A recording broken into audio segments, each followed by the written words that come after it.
Hey, Jaden knows that he had that cup on Monday.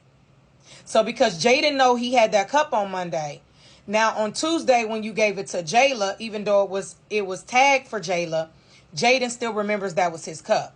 So you can't keep germs down with 10 kids if you are passing that cup around on a weekly basis. Again, it was cleaned, it was sanitized, but it was given to a different child on the next day. So the way I keep the germs down in the toddler room is labeling the cup, but then also that cup now belongs to that kid until they leave my childcare center. And that also brings, again, recognition to the other kids. Hey, Jayla, put that cup down. That belongs to Jaden. Remember, that's Jaden's. And then it redirects her back to her cup that you gave her. And then another thing is, because it's a toddler room, you want to get them used to only using these cups during breakfast, lunch, and snack. So remove the cups out of sight, out of mind. Remove the cups also when you're not eating or feeding them. They shouldn't be walking around with cups anyway. But I'm just telling you, these are pet peeves of mine. You're in this sippy cup training for a reason. It's either you just started in childcare or this is happening in your daycare as we speak. Okay? So let's label these cups in the toddler room, but let's also identify that that cup belongs to that child until that child is disenrolled. It's going to keep down communicable diseases, germs, and it's going to help keep down the arguments and the fights as well. Because again, I promise you, Jaden is going to remember he had that cup on Monday. So when you give it to Jayla on Tuesday, it's going to be some beef because Jaden wants his dinosaur cup back.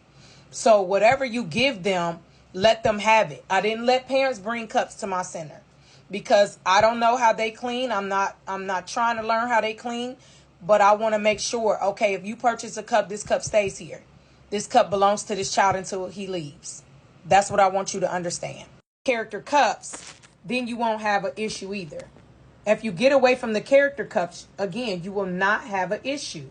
So using cups that have the BPA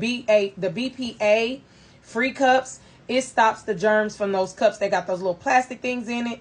Also telling the parents that you're going to use your cups to unify the cups. I actually put a link in here to Amazon where you can buy these new toddler cups that are BPA free, which helps keeps down the germs and minimizing. When you're using these cups, it stops with the spilling.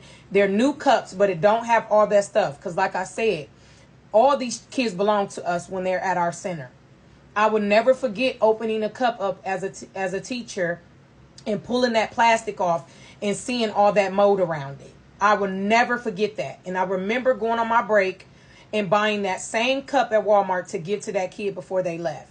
But this will help you minimize keeping down the germs if you just tell them that the cups come from here. They come from the daycare. And if you unify them, then it's easier to not have them fight and argue over these cups that have these symbols and that has these characters all over them, okay? That's what I personally say. This is my personal opinion. You can still do what you want in your child care center, but you in this training for a reason. You're in this sippy cup training because somebody somewhere is giving you a headache about your sippy cups at your child care center, okay?